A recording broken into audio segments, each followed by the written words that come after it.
apa sebetulnya yang dimaksudkan itu dengan pajak ya. Jadi kalau pajak itu secara per definisi ya, itu dikatakan sebagai upaya untuk mengalihkan sumber ya dari swasta kepada negara ya. Adanya pelanggaran hukum tapi kewajiban yang harus ditunaikan berdasarkan kepada ketetapan yang sudah ditetapkan gitu ya. Itu jadi ini yang kemudian bisa kita highlight dulu ya gitu. Nah, kenapa kemudian definisi ini menjadi penting ya? Yang tadi kita sebut upaya untuk pengalihan di sumber yang swasta kepada negara ya, karena kalau kita kembali ke belakang ya, ke belakang itu bisa kita kembali kepada zaman-zaman yang itu kan kita sebetulnya sudah dengar praktek-praktek yang semacam ini ya, penarikan pajak ya. Kalau dulu orang menyebutnya itu kan upeti ya. Jadi di zaman ketika zaman kerajaan ya, kemudian berubah menjadi zaman feodal, itu praktek-praktek seperti ini itu dia sudah ada di tengah-tengah masyarakat sebelum dunia itu kemudian mengenal yang disebut dengan sumber-sumber kekayaan alam. Kan kalau dulu kan belum kita kenal sumber kekayaan alam kan, kalau ada ya mungkin tambang-tambang yang dia itu bisa di depan mata bisa langsung diambil. Kalau yang model-model kayak eksplorasi kan baru sekarang aja gitu. Jadi kalau kita lihat ke belakang itu memang sumber pendapatan utama dari masa itu adalah dari pajak ya kan, lewat namanya dulu upeti gitu ya itu ya. Kayaknya mirip-mirip juga sama sekarang ya itu. Cuma kalau upeti kan konotasinya negatif ya, kalau pajak kan bagus ya. Nah, gitu. Tapi kalau kita lihat pada masa itu kan, karena memang sistemnya itu kan masih pola sistem kerajaan kan, dimana raja itu memang dia punya kekuasaan yang sangat powerful ya.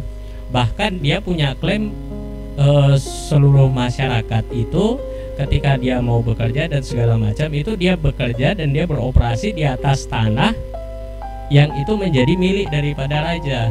Dan make sense sih sebetulnya kan, karena waktu itu memang sistemnya itu adalah kerajaan. Tapi ketika itu dia carry over ke dalam sistem kapitalisme yang sekarang ini ada, itu kita melihat bahwa sebetulnya sistem kapitalisme ini kan dia sebetulnya mengkritik sistem yang dulu ketika sentralisasi kekuasaan itu ada pada satu orang. Jadi kalau begitu prinsipnya jangan dong kekuasaan itu ada pada satu orang. Kekayaan itu harus dikembalikan kepada publik, kepada sesuatu ya. Jadi tidak lagi dia dimonopoli oleh raja ya. Makanya kemudian kita mengenal prinsip di dalam sistem kapitalisme itu yang disebut dengan private property rights ya. Kebebasan hak ya diberikan kepada individu itu untuk kemudian menguasai sesuatu, dan tidak boleh ada satupun ya pihak institusi yang boleh melarang individu itu untuk menguasai sesuatu ya. Makanya kalau kita lihat kapitalisme di awal-awal sebetulnya prinsipnya adalah dia antitesis itu terhadap negara. Cuma kemudian persoalannya bahwa ketika prinsip ini itu dijalankan, muncul problem kalau ini diberikan kepada rakyat tanpa ada yang mengontrol, tanpa ada yang mengatur ya. Maka yang terjadi itu adalah apa?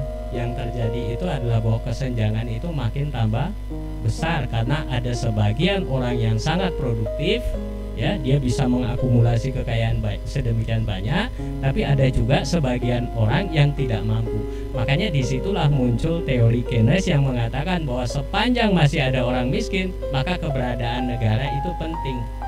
Tapi kalau kemudian kita cermati bagaimana caranya, mekanismenya negara itu untuk bisa menyelesaikan problem orang miskin, kembali lagi bahwa dia harus mengambil dan dia harus mengakumulasi dari hak milik pribadi atau bahkan swasta tadi itu gitu. Makanya pajak itu yang tadi saya sebut mengalihkan dari yang yang sumbernya itu swasta itu kepada negara gitu. Bukan karena melanggar hukum, tapi memang negaranya itu kemudian menetapkan gitu. Ya. Nah, untuk apa kemudian pajak itu kemudian ditarik? Itu yang seperti tadi sudah dijelaskan untuk kemudian membiayai perekonomian ya. Umumnya itu biasanya dua kepentingannya. Satu itu untuk kepentingan pembangunan, yang kedua untuk kepentingan pertahanan keamanan gitu. Ya. Maka ini kemudian menjadi dasar dari negara itu kemudian menetapkan pajak. Ya. Nah, pertanyaannya kemudian, lantas kemana sebetulnya kekayaan-kekayaan yang kita sebut dengan kekayaan alam itu sekarang? Gitu. Ternyata itu sudah diserahkan baik kepada individu maupun kepada swasta untuk kemudian mengelola. Gitu. Ya kan? Jadi yang tadi kita sebut kekayaannya sangat melimpah ini sudah diserahkan itu kepada swasta. Selebihnya untuk kegiatan pembangunan itu kemudian diserahkan kepada rakyat, ya kan? Nah, sekarang pertanyaannya, kalau target pemerintah sekarang itu 2040 triliun pendapatan negara, itu kira-kira gimana caranya dia bisa mengambil dari masyarakat? Sepahit pala. 2400 triliun, ya kan? Gitu. Nah, jadi ini yang sebetulnya kita sebut prinsip dasarnya. Nah, jadi kalau kemudian nanti ditanya, lantas apa bedanya dengan Islam?